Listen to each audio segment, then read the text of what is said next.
When my father, John, got the new job as assistant principal at a prestigious school, our family was excited about the move.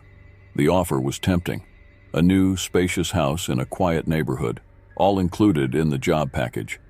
It was the fresh start we needed, especially after the tough months we had faced. The house seemed like a dream come true. As soon as we arrived, we were impressed by the house's modern structure. It looked newly built, with large windows letting in lots of natural light and a well-kept garden.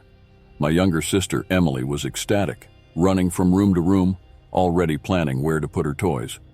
My mother, Sarah, was delighted with the spacious and modern kitchen, perfect for preparing her recipes. On the first night, however, I began to feel uneasy. Something about the house gave me chills, an unsettling feeling that we were not alone. I attributed it to the exhaustion of the move and the nerves of being in a new place. But the strange events began quickly. In the first few weeks, Emily started having recurring nightmares. She would wake up in the middle of the night, screaming, saying there was a dark man in her room. We tried to comfort her, saying it was just a dream, but the nightmares continued. She described the man with frightening details, tall with a shadowy appearance, always standing in the corner of the room, watching her. One night, while we were watching TV in the living room, the lights started flickering. John went to check the fuse box, but found no problems. As soon as he returned to the living room, the lights went out completely, leaving us in total darkness. We felt an intense cold, and Emily started crying. When the lights finally came back on, everything seemed normal, but the feeling that something was deeply wrong remained. John, being a rational and practical person, decided to investigate the house's history. He discovered that although the house was only 10 years old, it had been vacant for the last 5 years. This seemed strange, considering its impeccable condition. Determined to find answers, he started asking his colleagues and researching the school's archives. It was at the school that he found the first disturbing clues. One of the oldest staff members mentioned that the house had belonged to the former assistant principal, Mr. Evans. He had been brutally murdered by a troubled student. The crime was horrendous and left deep scars on the community. The strangest part was that the murder hadn't happened at the school, but in our house. With this discovery, the strange experiences intensified. Emily started talking about an invisible friend who visited her at night. One night, I woke up to the sound of footsteps in the hallway. When I went to investigate, I saw a misty figure standing at Emily's bedroom door. Frozen with fear, I watched as the figure dissolved into thin air. I told John, and he decided we needed professional help. John sought out a paranormal phenomena specialist, Dr. Collins. When Dr. Collins arrived, he conducted a series of tests and checks in the house. He confirmed our worst fears. The house was haunted by the vengeful spirit of Mr. Evans. He told us that the spirit was trapped by the anger and suffering of his premature and violent death. We decided to perform a purification ritual, hoping to free the tormented soul. On the night of the ritual, everything seemed calm. Dr. Collins began chanting ancient incantations, and an intense cold filled the room. Then, something went terribly wrong. The lights exploded, and an invisible force threw us against the walls. In the midst of the chaos, Emily was dragged by an unseen force into the basement. We ran after her, but the basement door slammed shut in front of us. We forced the door open and ran down the stairs. In the basement, we saw Emily standing in a trance with glazed, expressionless eyes. Around her, the atmosphere was dense and heavy, as if the air was charged with electricity. In the center of the basement, the figure of Mr. Evans materialized, his face distorted by hatred and pain. He began to speak, his voice a cold whisper that reverberated through the basement. "You are not welcome here. This house is mine. My vengeance will never be satisfied." When he tried to move toward Emily, a bright light emanated from Dr. Collins, who was chanting with more fervor.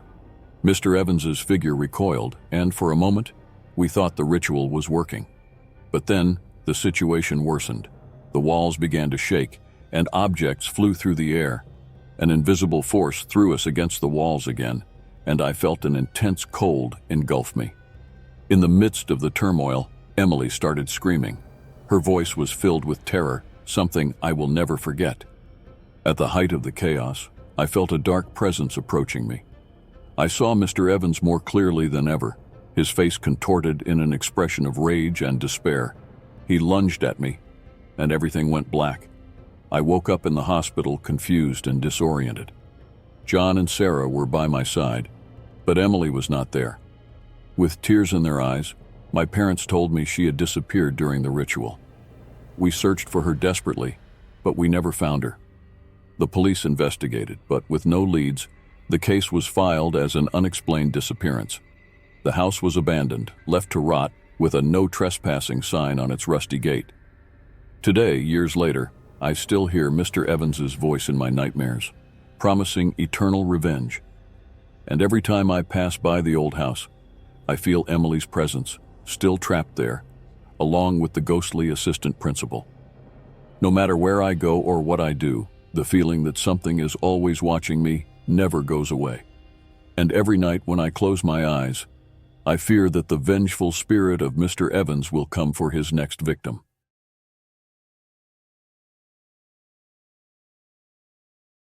I grew up in a small town in the interior of the United States, where everyone knew each other, and life was generally calm. My childhood best friend Ethan and I were inseparable. When Ethan moved to a new house with his family, a series of bizarre and terrifying events began to occur, and the story he told me forever changed the way I saw our peaceful community. Ethan and his family moved to a beautiful old house surrounded by a vast garden, perfect for children to play in. At first, everything seemed fine. The family was excited about the move and began to settle into their new home.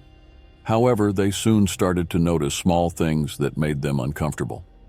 In the first week after moving in, Ethan called me, visibly disturbed, to tell me about something strange his father, David, had noticed. Every morning, they found human feces in the garden. Initially, they thought it was some wild animal, but soon dismissed that idea due to the nature of the gift left behind. The situation became even stranger when, on a particularly hot night, David saw something from his room. Ethan's father was looking out the window when he spotted a completely naked man, squatting, defecating in the garden. The shock was immediate. Who was this man, and why was he there in the middle of the night performing such a grotesque act? David decided to confront the man the next night. Armed with a flashlight and a stick, he waited patiently until the intruder appeared. When the man finally emerged, the scene was even more disturbing. The stranger, with disheveled hair and pale skin, seemed completely oblivious to David's presence. He continued his disgusting act, unhurriedly, as if it were the most natural thing in the world. "Hey, get out of here! I've called the police!" David shouted, trying to sound intimidating. The naked man slowly lifted his head, his eyes shining in the darkness, and gave a disturbing smile before running into the forest behind the house. The police were called, but they couldn't find any trace of the man, only barefoot tracks in the soft soil. The following nights were pure tension for the family. Ethan told me that his parents started sleeping less, worried about everyone's safety. The situation was affecting everyone, including the children, who began to feel their parents' fear. The naked man's behavior started to become more aggressive. He not only defecated in the garden, but also left marks on the windows and doors, as if trying to enter the house. One night, Ethan woke up to a strange sound coming from the basement. He went down, scared, and found the small basement window open with dirty handprints around it. He ran to wake up his father, but by the time they returned, the man had already disappeared.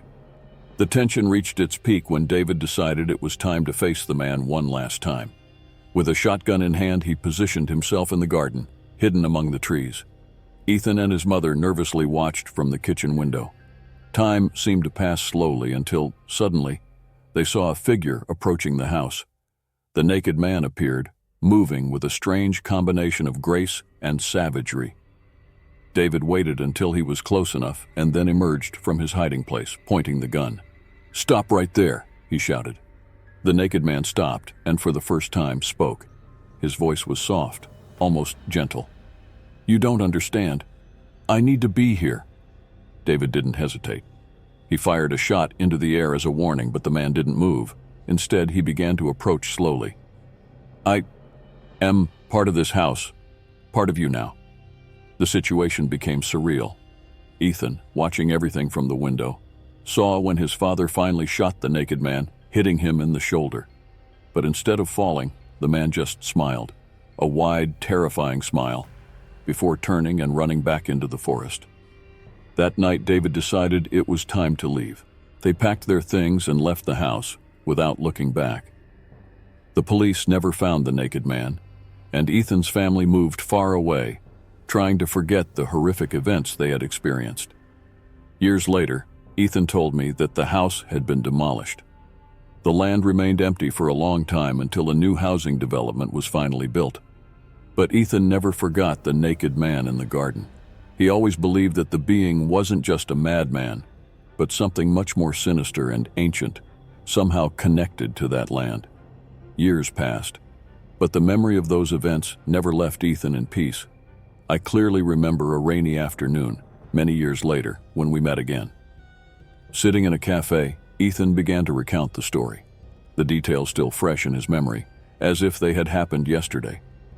Ethan told me that demolishing the house didn't bring the peace his family had hoped for. His father, David, was never the same. He lived in a constant state of paranoia, always feeling that someone was watching. Sleepless nights became the norm for him, and eventually he began seeing a therapist in an attempt to deal with the trauma he had suffered. Ethan's mother, Sarah, also didn't escape unscathed. She became obsessed with security, installing cameras and alarms all over the house to ensure they would never again be surprised by something so disturbing. The psychological impact of the events was devastating, deeply affecting the family dynamics. Ethan, for his part, had difficulty trusting people and environments. He confessed to me that he often found himself looking out windows, expecting to see something out of the ordinary. The feeling that something was wrong never completely left him. The most disturbing thing, however, was when Ethan started investigating the history of the house and the area. He discovered that decades earlier, the property had belonged to a family that mysteriously disappeared. The patriarch of that family, a man named Jonathan, had been committed to a sanatorium shortly before the disappearances. There were rumors that Jonathan performed strange rituals in the garden, and some said he was trying to communicate with entities from another world. These discoveries made Ethan question if the naked man was somehow a manifestation of these ancient rituals. Perhaps an entity summoned by Jonathan that never left the land. The idea that something so macabre could have such deep roots in the house's history left Ethan even more disturbed. Despite all these theories, the complete truth was never revealed. The naked man remained a mystery, a shadow in Ethan's past that he could never erase. In a final attempt to find some peace, Ethan visited the site where the house had stood. Now a housing development, the land was unrecognizable. Walking through the new streets and watching the children play, he wondered if these families would ever encounter the same horrors that he and his family faced. As he observed the scene, Ethan felt a presence. Looking toward the forest beyond the development, he saw a figure in the distance. A man, standing among the trees, seemed to be watching. Ethan froze, fear overwhelming him once again. When he blinked, the figure was gone. Perhaps it was just his imagination, or maybe, just maybe, the naked man was still there, waiting for the next family to move on to that cursed land. These thoughts haunted Ethan as he walked away, knowing he could never truly escape the past. The story of the naked man in the garden was a constant reminder that evil can lurk anywhere, waiting to manifest in the most unexpected and horrifying ways.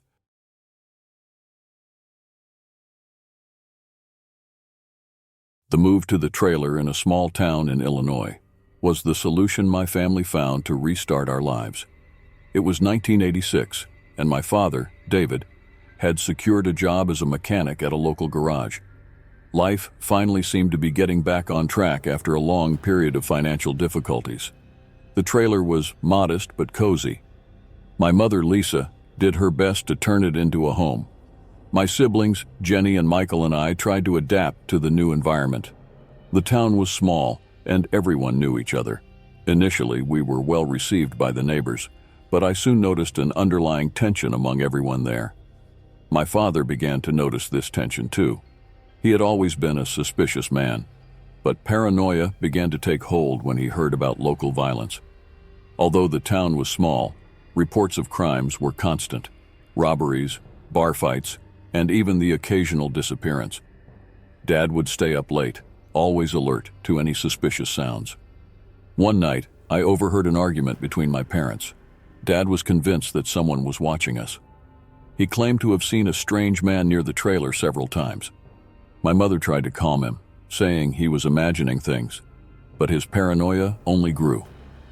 David started taking extreme measures to protect the family. He installed additional locks on the doors and windows, bought a rifle, and began sleeping on the couch in the living room, always with the gun at hand. He also started questioning the neighbors, trying to find out if anyone knew anything about the man he claimed to have seen. Most said they hadn't seen anything, but some began to avoid our family, perhaps thinking my father was losing his mind. Then the incidents began. First, our dogs disappeared. Then we found strange marks on the ground around the trailer, as if someone had been prowling at night.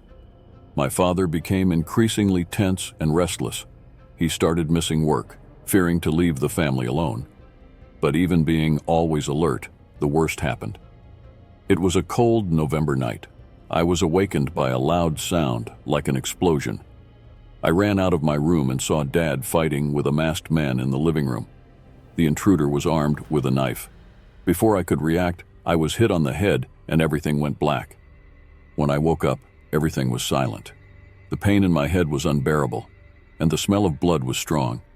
I struggled to my feet and saw the horrible scene around me. My mother, Lisa, was lying in the kitchen with multiple stab wounds. Jenny and Michael were in the living room, both lifeless. Dad was nowhere to be found. I tried to call the police, but the phone was dead. I staggered out of the trailer, shouting for help. A neighbor finally appeared and called the police. When they arrived, the scene was devastating. I was taken to the hospital, and while I was there, the police began searching for my dad. It was only the next morning that they found him. He was miles away, in a forest, dead. At first, they thought he might be responsible for the deaths, but evidence showed he had fought bravely before being taken and killed. The investigation into my family's massacre was extensive. The police interviewed residents, searched for clues, and analyzed the crime scene, but they couldn't find the perpetrator. The town was in shock, and everyone had a theory about who could have committed such a horrendous act. Some believed it was a drifter or an outsider, someone with no ties to the town. Others thought it could be someone familiar, maybe even a neighbor, someone who knew about my father's paranoia and used it against him. The truth, however, was never discovered. The community rallied to support me, but the pain of loss was unbearable. Every day I wondered who could have done this and why. The police continued to investigate, but over time, the leads went cold. The case was never solved, and the town tried to move on, despite the shadow of the massacre. I, on the other hand, never fully recovered.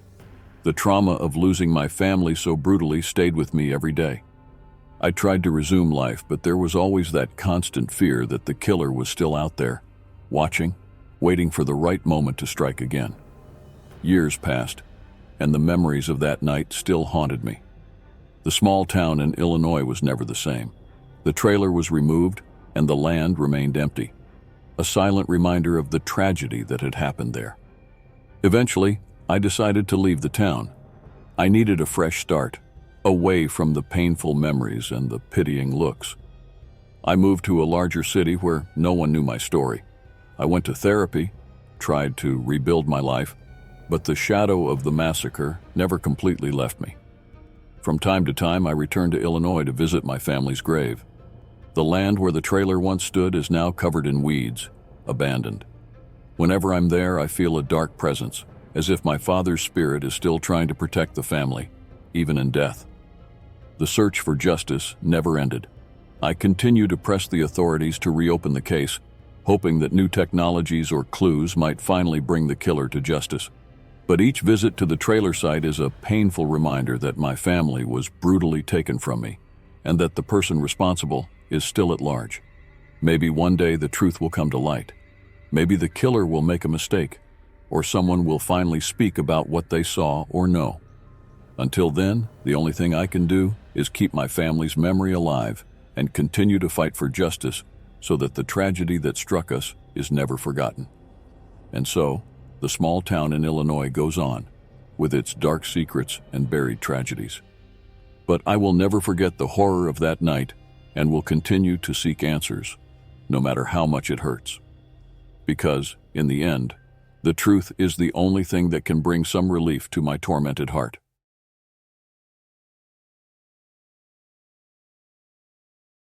When my grandfather, Robert, bought a plot of land at an extremely low price, he was thrilled with the opportunity to finally build the house of his dreams. The land was vast and seemed perfect, located in a quiet area and surrounded by beautiful landscapes. Little did he know that he was about to uncover a terrible secret buried for decades. It all began when the workers started digging the foundation for the house. In the first few days, they found something unexpected: bones. At first, they thought they were animal bones, but as they dug deeper, the number of bones became increasingly alarming. They weren't just animal bones, there were human bones mixed in. The discovery left everyone perplexed and scared. My grandfather, not knowing what to do, immediately called the police. The area was quickly cordoned off and turned into a crime scene. News of the gruesome find spread like wildfire through the town, attracting media attention. The bone plot, as it was dubbed, became the center of attention, and everyone wanted to know more about the mystery surrounding that place. The police launched an intensive investigation, bringing in forensic archaeologists and experts to help with the excavation and analysis of the bones. Every day, new bones were discovered, and the quantity seemed endless. The scene was grotesque, with fragments of skeletons scattered all over the plot. Some of the bones still had bits of fabric and clothing, indicating that the bodies had been buried a long time ago. My family was deeply shaken by the discovery. My grandfather, a once strong and lively man, began to wither under the stress and guilt. He felt responsible for bringing that horror to light, even though he knew there was no way he could have foreseen what was buried there. My grandmother, Mary, started having recurring nightmares, in which she saw the bones in her sleep, as if they were crying out for justice. As the police investigated, stories of old disappearances in the area began to emerge. People who had gone missing decades ago, whose cases had never been solved, were possibly buried on that plot. The mystery of the bones became even more disturbing as dark secrets from the past were unearthed. Over time, it was discovered that the land had been used by a serial killer who, for years, buried his victims there. The revelation shocked everyone. The culprit had never been found, but the families of the victims could finally have some peace knowing the fate of their loved ones. The police investigation revealed that the killer had carefully chosen his victims, all of them disappearing without a trace. The details of the crimes were horrifying, with reports of torture and unspeakable violence. The discovery also raised questions about how no one had noticed anything suspicious in that area before. The plot was known to be a deserted and isolated place, but the number of bones suggested that the crimes had occurred over many years. The local community was in shock, and many began to wonder if they knew the killer, if he was still out there, living among them. As the investigation progressed, my grandfather made the difficult decision to sell the land. The idea of building his dream house there had become impossible. Every time he looked at the plot, he saw the victims buried there and felt an overwhelming guilt. Selling the land was a way to try to forget the horror that had been unearthed. But the pain and memories remained. The new property was bought by a construction company that decided to demolish everything and start from scratch. The land was cleared and prepared for the construction of a new housing development. However, the stigma of the bone plot never completely disappeared. People who knew the story avoided the place, and the new residents had no idea what had been found there. In the years that followed, my family struggled to overcome the events. My grandfather was never the same again. He lived in a constant state of paranoia, always feeling that someone was watching him. Sleepless nights became the norm for him, and he started seeing a therapist in an attempt to deal with the trauma he had suffered. My grandmother also suffered greatly.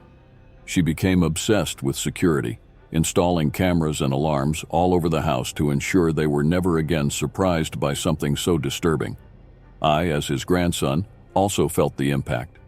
I remember hearing the stories and feeling a deep fear of the unknown. The idea that someone could have committed such atrocities and buried the victims so close to where I played haunted me. I started to look suspiciously at everyone around me, wondering if any of them could have been responsible for those terrible crimes. One of the hardest moments was when, years later, Ethan, a childhood friend, told me about his own nightmares. He had also grown up hearing the story of the bone plot, and like me, was deeply affected. Ethan told me that in his dreams, he saw the victims rising from their graves, the bones taking human form again, and walking through the town seeking revenge. These nightmares brought us even closer, sharing the fear and unease those events had caused us. As the police investigation continued, more disturbing details emerged. It was discovered that the serial killer was someone well known in the community, someone no one would ever suspect. The killer was a respected member of society, someone who attended church and participated in community events. The revelation destroyed the community's trust, leaving everyone in a state of shock and despair. The discovery of the bones also sparked a debate about the death penalty. Many of the victims' families began to demand justice, calling for the killer to be found and severely punished. The media took the opportunity to explore the topic, generating heated debates about the morality of the death penalty and the effectiveness of the justice system. While all this was happening, my family tried to move on. We moved to a new city, far from the horrors of the past, but the emotional scars remained. I remember nights when my grandfather would cry silently, sitting on the porch, looking at the horizon as if seeking answers that would never come. My grandmother, although trying to be strong, had moments of weakness where she would break down, reliving the nightmares and trauma. The new city offered us a chance to start over, but the memories of the bone plot never completely disappeared. Years passed, but we still talked about what happened, trying to understand how someone could commit such atrocities. I grew up determined to study criminology, hoping to help prevent something similar from happening again. Today, as I write this story, I still get chills remembering the events. The bone plot was a milestone in our lives, a constant reminder that evil can lurk anywhere, waiting to be unearthed. I learned that life can change in an instant, and that sometimes the past refuses to stay buried.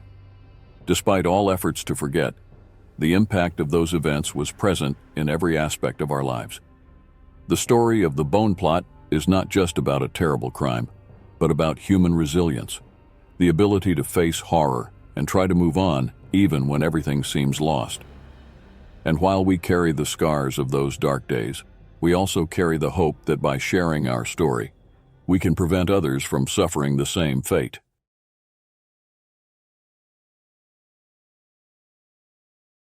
My name is John Miller, and last summer I decided to fulfill my dream of opening a restaurant. After months of research, I found a small town in the Midwest called Brenton, which seemed perfect to start my business. I was excited about the prospect of a new life and a new opportunity. Little did I know that this town held a terrifying secret that would change my life forever. I arrived in Brenton on a hot July afternoon, with the sun shining brightly. The town was surrounded by vast cornfields that stretched as far as the eye could see. The tranquility of the place seemed perfect, but there was something in the air, a sense of discomfort that I couldn't identify. I drove through the main streets, observing the empty shop windows and old buildings. The first thing I noticed was the absence of people on the streets. It was as if the town was abandoned. When I finally found someone, a middle-aged man walking hurriedly, I decided to approach him. "Excuse me," I said. "Do you know where I can find a real estate agency around here?" The man glanced at me, his face pale and eyes wide. Without saying a word, he quickened his pace and disappeared around the corner. I found his reaction strange, but decided not to let it bother me. After all, I was in a new place, and maybe people were just reserved. My next stop was a small cafe on the corner.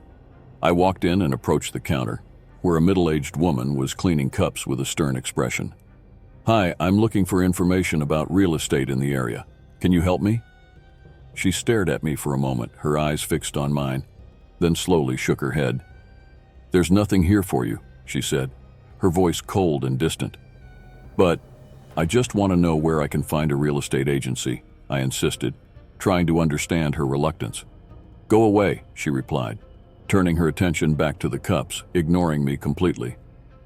The strangeness of the situation began to deeply unsettle me. I decided to try one more place before giving up for the day. The gas station on the edge of town seemed like my last hope. When I entered the convenience store at the station, a bell rang above the door. An elderly man was behind the counter, his piercing eyes observing me with curiosity. "Good afternoon," I began, trying to sound more confident than I felt. "I'm thinking of opening a restaurant here in Brenton. Do you know where I can find information about real estate?" The man looked at me for a long moment before speaking, his voice rough and grave. "You don't want to do that, son." There was something in his tone that made me shiver. "This town is no place for outsiders." "I'm sorry, but I don't understand," I responded, trying to maintain my composure. "Why shouldn't I move here?" The attendant sighed deeply, as if he was about to reveal a great secret. "There are things you don't know about this town, things that are better left unknown. If you value your life, leave while you can."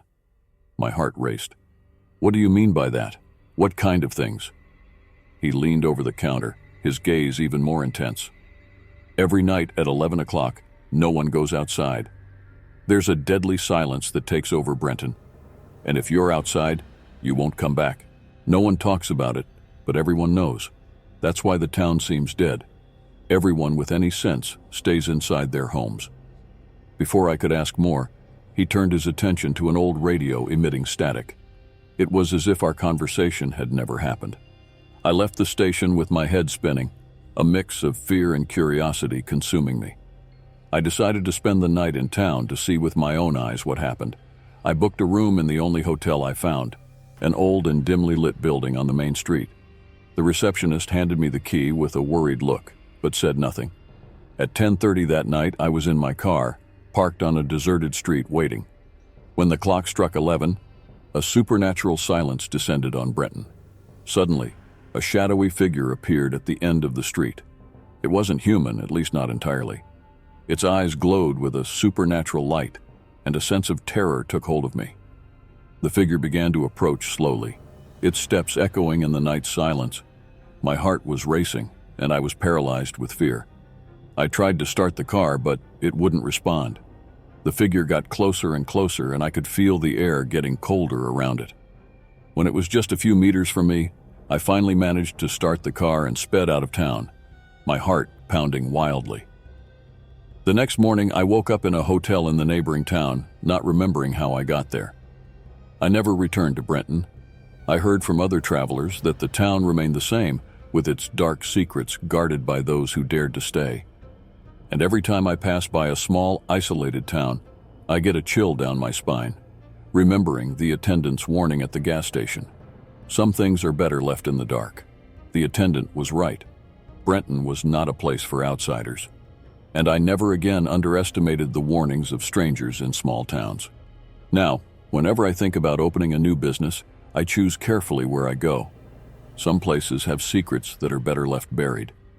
In my quest for answers, I discovered that Brenton was known for mysterious disappearances that were never solved. The people who lived there knew about the danger, but no one had the courage to talk about it. Maybe they were threatened, maybe they were too scared. Either way, the secret was safe with them, and I was just an outsider who was lucky enough to escape. This experience changed me. I learned that some towns have stories you should never try to uncover. And Brenton was one of those towns. A town where the whispers of the night guarded secrets that could devour your soul. And now, every time I see a small town on my path, I remember Brenton, and I speed up, passing by without ever looking back. Because some horror stories are too real to ignore. And Brenton is one of those stories.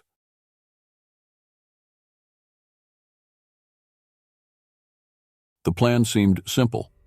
explore the abandoned hotel on the outskirts of town, and capture some scary moments for our YouTube channel. The group consisted of 5 friends: me, Jake, my girlfriend Lily, my best friend Tom, his sister Emily, and our longtime friend Mark.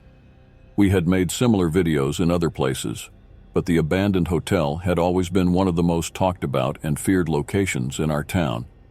The hotel, called Grand Oak, was built in the 1920s and closed in the 80s after a series of tragic events, including disappearances and mysterious deaths. Urban legends said the place was haunted by the spirits of the victims. The stories only heightened our interest in exploring it. We arrived at the hotel at dusk. The imposing facade was covered in ivy and partially collapsed, giving the place an even more sinister appearance. The window panes were broken and the main doors were chained shut with rusty chains, but we managed to find an entrance through the back where a window was broken. We climbed in one by one, lighting the interior with our flashlights. The air was heavy and cold, smelling of mold and decay. The lobby still held traces of its former glory, with chandeliers hanging precariously and furniture covered in dust. "Let's start here," I suggested, setting up the camera.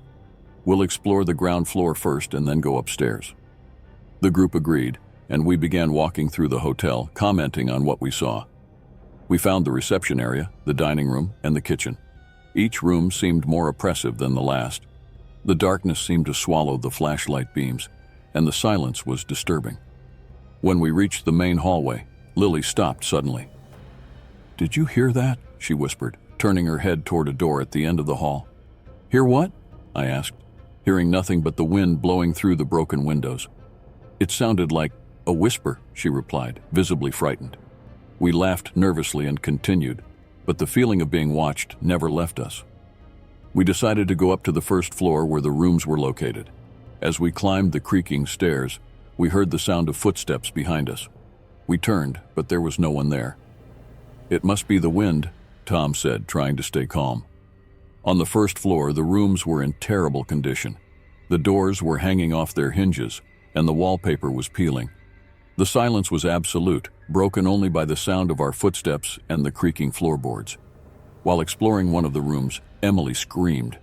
We ran to her and found her pale, pointing at a broken mirror on the wall. "I saw someone in the mirror," she said, trembling. "A man. He was looking at me." We tried to calm her down, saying it must have been her imagination, but the truth was that we were all scared. We continued exploring, but the atmosphere was becoming unbearable. When we reached the end of the hallway, we found a locked door. Mark, always the curious one, decided to force the door. After a few pushes, the door opened with a snap, revealing a staircase leading to the basement. "Should we go down?" he asked, a gleam of excitement in his eyes. We hesitated, but curiosity won out. We descended the dark staircase, feeling the air grow even colder. In the basement, we found a series of narrow corridors and small rooms. It was a labyrinth, and the feeling of oppression was almost palpable. In one of the rooms, we found what looked like an old office. There was a desk with scattered documents and a partially open safe. As we investigated, we heard a sound of something dragging across the floor. "Who's there?" I shouted, but the only response was a sound of heavy breathing. Suddenly, the flashlights flickered and went out, plunging us into total darkness. We could hear footsteps around us, getting closer and closer. Terrified, we tried to turn the flashlights back on. When we managed to, we saw something we would never forget. In the middle of the room, there was a pale, translucent figure floating in the air. Its face was contorted in an expression of pain and anger. It stared at us for what seemed like an eternity before disappearing. We ran to the stairs, but the way seemed endless. The sound of footsteps and whispers followed us. When we finally reached the ground floor, we were met with an even more horrifying sight. The doors and windows were sealed, as if they had never been opened. "What is happening?" Tom shouted, panicking. We tried to force the doors, but it was useless. We were trapped. We decided to go back to the basement, hoping to find another way out. Along the way, we found an old ledger where we discovered the terrifying truth about the hotel. The Grand Oak had been a site of macabre rituals conducted by the owner, a man named Gregory. He believed human sacrifices would bring prosperity to the hotel. Many disappeared, and their spirits haunted the place, trapped by the pain and suffering they endured. "We have to get out of here," Lily said, tears in her eyes. As we discussed what to do, we heard the sound of crying. We followed the sound to a small room where we found a girl, pale and dressed in old-fashioned clothes. "You need to help," she said weakly. "They're here. They won't let you leave." "Who are you?" I asked, trying to stay calm. "My name is Annabelle," she replied.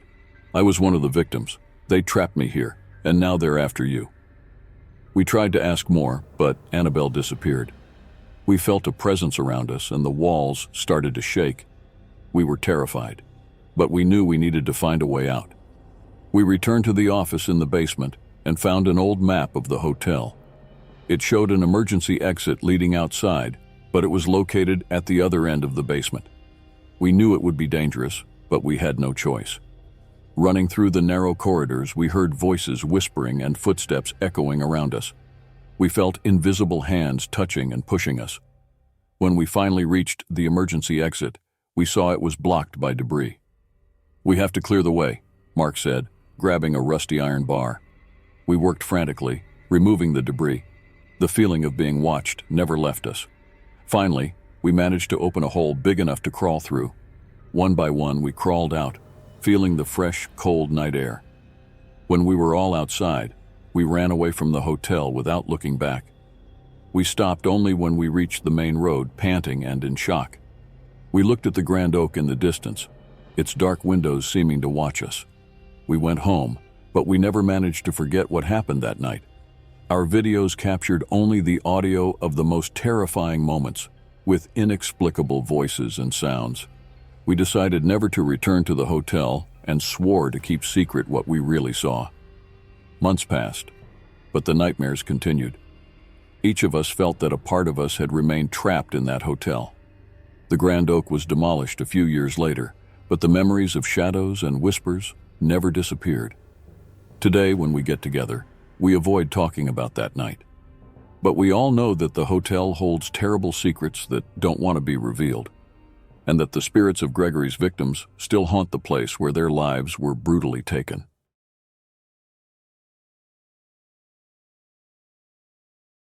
When I moved to the small town of Pine Creek, I hoped for a fresh start. The town was charming, with its Victorian houses and tree-lined streets, a welcome contrast to the urban chaos I had left behind. I had rented a small, cozy house on Maple Street, eager to begin my new life. However, I soon noticed something strange about my neighbor. The house next to mine was large and imposing, but seemed to be always in shadows, even on the sunniest days. The neighbor, a middle-aged man named Harold, had an unsettling presence. He was tall and thin, with graying hair and deeply sunken eyes that seemed never to blink. Whenever I left or arrived home, I felt his gaze fixed on me, as if he were studying me.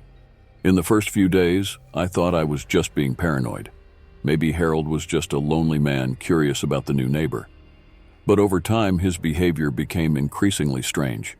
He seemed always to be lurking, peeking through the windows or pretending to tend to the garden while watching me.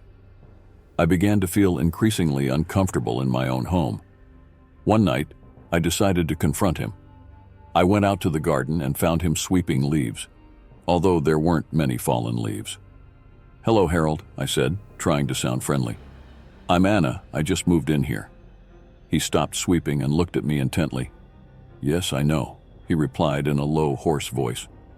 "Welcome to Pine Creek." "Thank you," I responded, feeling a chill run down my spine. "Have you lived here long?" Harold just nodded, offering no more information. The silence between us became unbearable, and I quickly made an excuse to go back inside. As I closed the door, I saw Harold still watching me, his eyes never wavering. In the following days, I continued to notice strange things. Harold seemed to have a pattern of nocturnal activities, leaving his house at odd hours and returning only at dawn. I began to suspect that he might be involved in something illicit, perhaps drugs or theft. My curiosity grew, along with my fear. I decided to share my concerns with my friend, Lisa, who lived in the neighboring town. Do you think I'm overreacting? I asked after telling her about Harold. I don't know, Anna, Lisa replied thoughtfully. But if you feel unsafe, maybe you should tell the police or install some security cameras. I found Lisa's idea sensible. I installed cameras around my house, trying to gain a sense of security. The recordings revealed something disturbing. Every night, Harold would leave his house and walk through my garden, looking at the windows and doors. Sometimes he would stand for minutes, just watching. With this evidence, I went to the local police station. The officer who attended me, a man named Bill, seemed concerned. We'll investigate this, he promised. Stay alert and don't hesitate to call us if anything happens. Days turned into weeks, and Harold's presence became even more oppressive. One night I woke up to a strange noise coming from the basement. I grabbed my phone and called the police, my hands trembling. Bill arrived quickly, accompanied by 2 other officers. They searched the basement but found nothing. However, the basement window was open, something I was sure I had locked. He might have entered and left before we arrived, Bill said. We'll increase surveillance around your house. The presence of the police brought some relief, but the fear persisted. I began to research more about Harold, trying to discover any information that might explain his behavior. I found out that he was a recluse, rarely interacting with other town residents. There were rumors that he had been a scientist before retiring, but no one knew exactly what he worked on. One night, while reviewing the camera recordings, I noticed something new. Harold was talking to someone, although no one was visible. He seemed to be arguing, gesturing frantically. The sight gave me chills. Who could he be talking to in the middle of the night? I decided I needed to find out more. One night, I waited until Harold left and followed him. He walked through the town, keeping to the shadows, until he reached an old abandoned factory on the outskirts. Watching from afar, I saw Harold disappear into the darkness of the building. I returned home, my heart racing. The next morning, I told Lisa everything. This is getting scary, Anna, she said. You need to be careful. Determined to uncover the truth, I returned to the factory the next night, this time with a recorder and a flashlight. I entered cautiously, the sound of my steps echoing off the empty walls. At the back of the factory, I heard voices. I followed the sound to a locked room. Through a small opening in the door, I saw Harold with a group of people. They were performing some kind of ritual, with strange symbols drawn on the floor. My heart pounded as I recorded what I could. Suddenly, one of the participants looked directly at the door, his eyes meeting mine. I ran, trying to escape before they caught me. Luckily, I managed to get away and returned home, breathless and terrified. The next morning, I took the recording to the police. Bill listened intently and promised to take action. We'll investigate that factory and see what's going on there, he said. The following nights were tense. I didn't know if Harold suspected I was involved. One day, I came home to find a note pinned to the door. Stop meddling or there will be consequences, the message read. My heart froze. Harold knew I was after him. The police intensified surveillance around my house, but the fear that something terrible would happen didn't leave me. One night, while trying to sleep, I heard footsteps outside. I grabbed my phone and called Bill, but before he answered, my door was kicked in. Harold entered, his eyes full of fury. You shouldn't have meddled, Anna, he growled, advancing toward me. Before he could reach me, the police burst into the house, subduing him. Harold was arrested and taken into custody. The investigation revealed that he was part of a cult that performed dark rituals in the abandoned factory, and that I had become their target for discovering too much. The discovery shocked the town, but brought some relief, knowing that Harold was finally behind bars. I still had nightmares about that night, but over time, I began to feel safe again. The small town of Pine Creek, with its charm and tranquility, started to regain its shine. Moving to Pine Creek was supposed to be a new beginning, and in a way, it was. The experience with Harold taught me to be more cautious and value my safety, but it also showed me the importance of trusting my instincts and not ignoring signs of danger. And although the shadow of the mysterious neighbor still hangs over my memories, I finally found peace knowing he could no longer hurt me.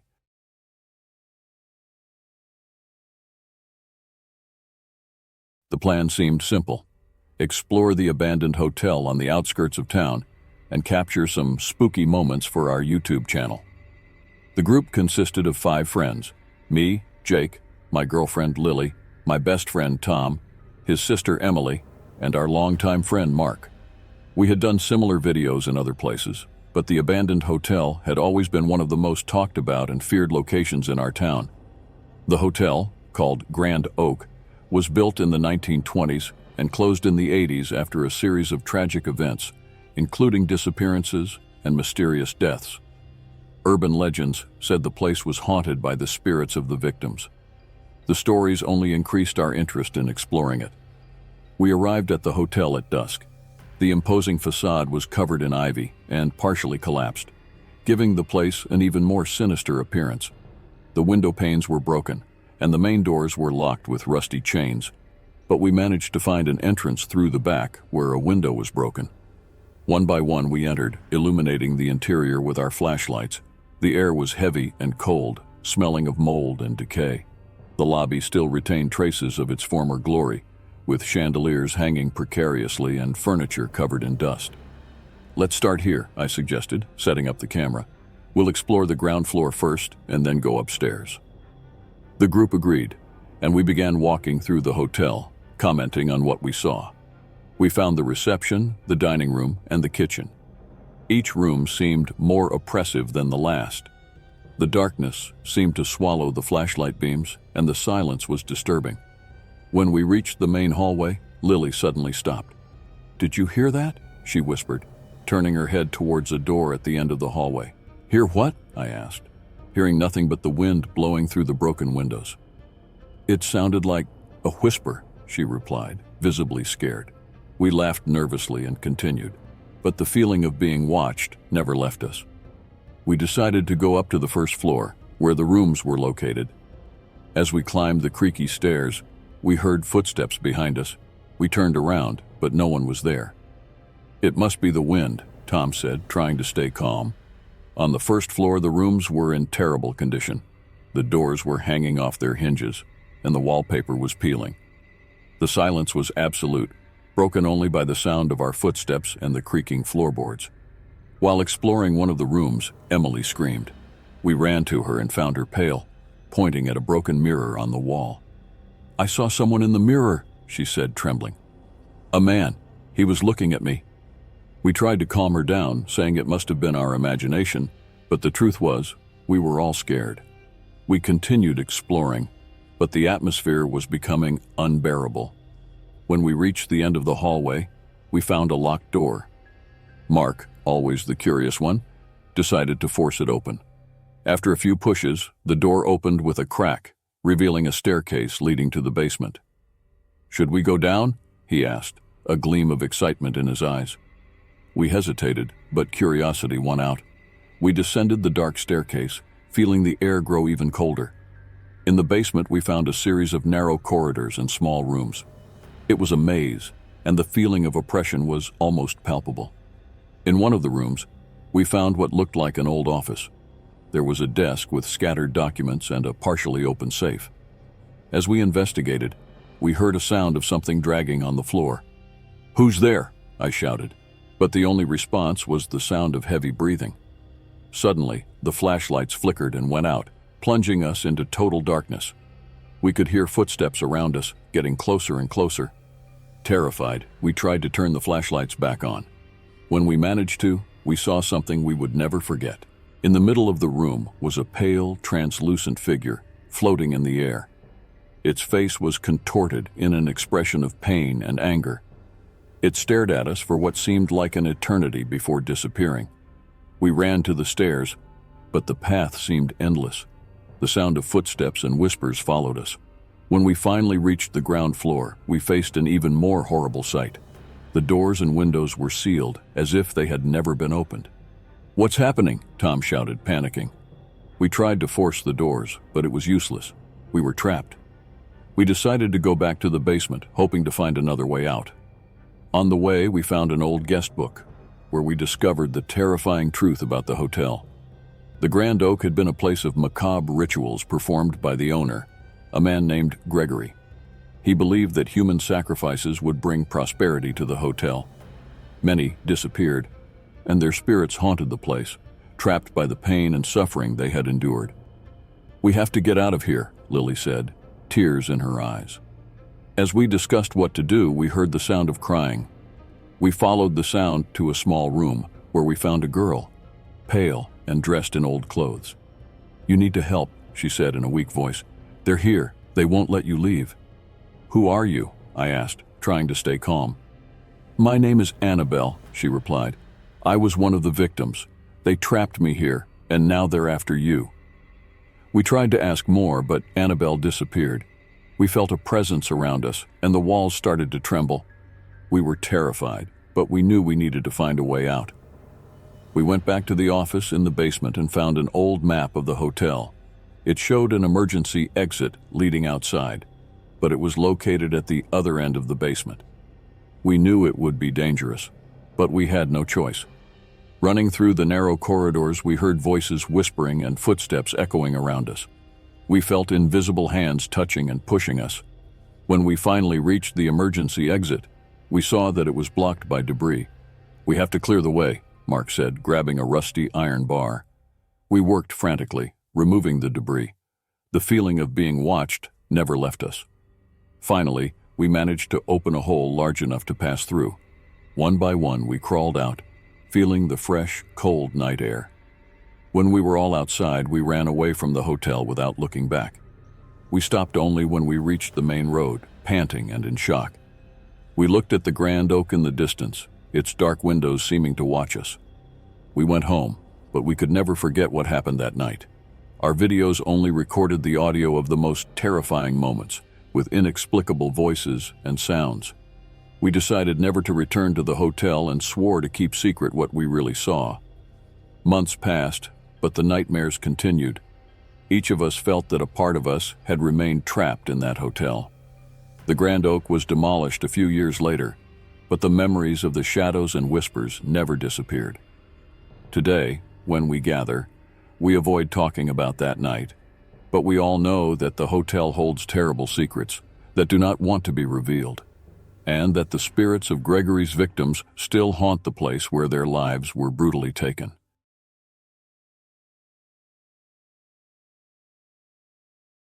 When I arrived in the small town of Elmswood, the atmosphere was thick with tension. People were disappearing without a trace, and fear gripped the residents. The local police were out of leads and desperate. That's when I was hired to investigate the disappearances. My name is Jack Harrison, private detective, and I've solved many tough cases, but none compared to the mystery of Elmswood. The first person to disappear was a young woman named Emily Sanders. Her disappearance was followed by others, including a local merchant, a high school teacher, and most recently, a police officer. With no apparent connection between the victims, the police were at a loss, and the residents began to suspect each other. My investigation started at the police station, where the police chief, Tom Richards, greeted me with skepticism. "Detective Harrison, we're desperate. I hope you can help us," he said, extending his hand. The office was cluttered with files and maps, all indicating the locations of the disappearances. "I'll do my best," I replied, looking over the photos of the victims. "Is there anything that these people have in common?" Richard sighed. "Nothing obvious. Different ages, different professions. No apparent connection. We're stumped." I decided to begin by interviewing the victims' families. The first stop was the home of Emily Sanders' parents. Her mother, Martha, was visibly shaken, her eyes swollen from crying. "She went out for a run and never came back," Martha said, her voice trembling. "Emily always ran in the park, but that day something happened." I visited the park where Emily disappeared. It was a tranquil place, with winding paths among tall trees. There were no signs of a struggle or any obvious clues. However, something in the air felt off, a sense of being watched that made me uneasy. As I walked through the park, I noticed a hooded figure in the distance. I decided to follow, but as I approached, the figure vanished like a ghost. The feeling of being watched intensified, and a shadow of fear began to form in my mind. The other disappearance sites were equally enigmatic. I went to the market where the merchant, John Miller, worked. His colleagues told me he stepped out for a cigarette and never returned. I asked if he had mentioned anything strange recently, but no one had anything to report. I visited the school where the teacher, Sarah Thompson, taught. Her colleagues and students were devastated. "She was so dedicated," one student said, tears in their eyes. "It doesn't make sense that she just vanished." The house of the missing police officer, Mike Davis, was the last stop that day.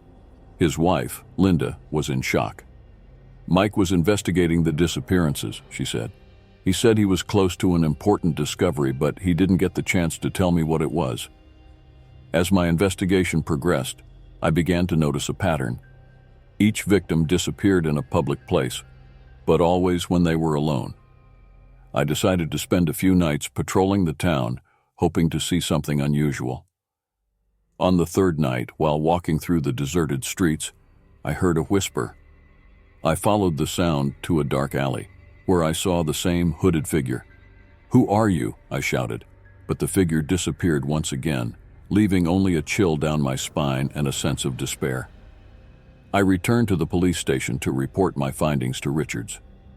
"We need to find this hooded figure," I said. "They know something." Richards agreed, and we increased the night patrols. However, despite our efforts, the figure continued to elude us, appearing and disappearing like a phantom. One night, while reviewing the victims' files, I found something that had gone unnoticed.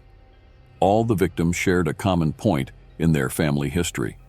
Each had ancestors who lived in Elmswood during a dark period in the town's history, marked by inexplicable events and similar disappearances. Intrigued, I decided to investigate the town's past more deeply. I went to Elmswood's historical archives and spent hours delving into old documents. I discovered that about 100 years ago, the town had been the scene of a series of mysterious disappearances. At the time, residents believed the town was cursed by an ancient entity. There were reports of rituals conducted by a secret cult that worshipped this entity, hoping to gain power and wealth. As I read more, a sense of dread took hold of me. The hooded figure I had seen could be related to this cult. I decided to seek out someone who might know more about these old stories. That's how I met Abigail, the town's librarian, an elderly woman who knew all the local legends. "These stories are old, but some believe the cult was never really dismantled," Abigail said, her voice carrying both knowledge and fear. "They say they still practice their rituals in the shadows, and that the entity continues to demand sacrifices." Her words echoed in my mind as I returned to the police station. I told Richards what I had discovered, and he looked visibly worried. "If what you're saying is true, we're dealing with something far more dangerous than we imagined." We decided to set up an operation to capture the hooded figure.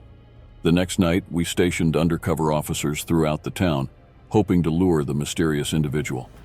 I was hiding near the park where Emily disappeared, feeling the tension build with each passing minute. Hours went by with no sign, and I was beginning to lose hope when I finally saw the hooded figure again. This time, they were closer, and I could see they were holding a small, shiny object.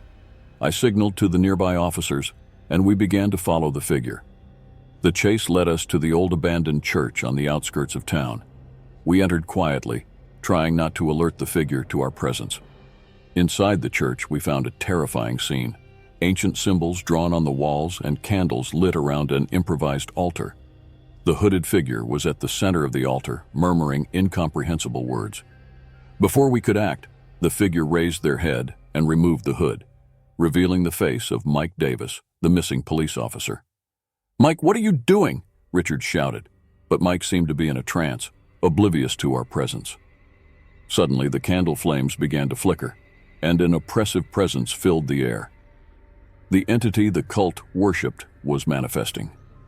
We felt a wave of fear and despair wash over us. It was as if an invisible force was pushing us back. In a last desperate effort, Richards and I advanced and managed to knock Mike down, breaking the circle of candles. The oppressive presence began to dissipate, and Mike fell to the ground, unconscious.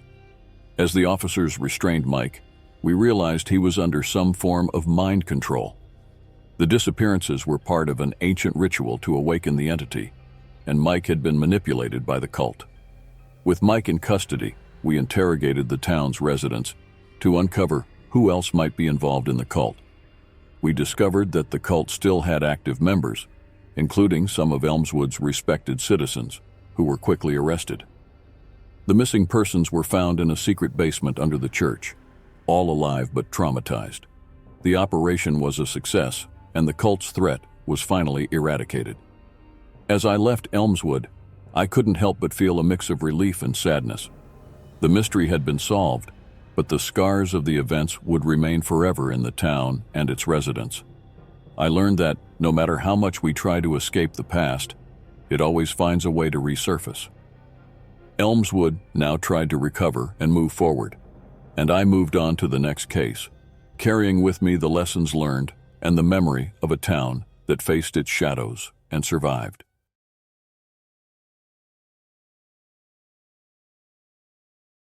My name is Michael Carter, and a few months ago, my family and I moved to a historic village in the English countryside. Our intention was to escape the hustle and bustle of the big city and find a quiet place to raise our children, Emily and Jack. We chose the village of Ravenswood, a picturesque community full of ancient traditions. It seemed like the perfect setting, but we soon discovered that Ravenswood held dark secrets we could never have imagined. From the moment we arrived, I felt something strange in the air. The old stone houses, the narrow winding streets, and the trees that seemed to whisper in the night winds created an atmosphere of mystery. At first, I attributed my unease to the change and the process of adaptation. My wife Sarah was enchanted with the place, and the children loved exploring the nature around our new home. The first few days were peaceful. We met some neighbors who welcomed us with friendly smiles, although there was a sense of reserve in their eyes. They told us about the local traditions, including an upcoming festival to celebrate the harvest. Everyone seemed excited about the event, speaking reverently about the rituals that had been performed in the village for generations. On the night of the festival, we went to the central square, where the villagers were gathered around a large bonfire. There was music, dancing, and an atmosphere of celebration. However, I noticed something unsettling. Amidst the joy, there was a look of concern on the faces of the older people, as if they were trying to hide a deep fear.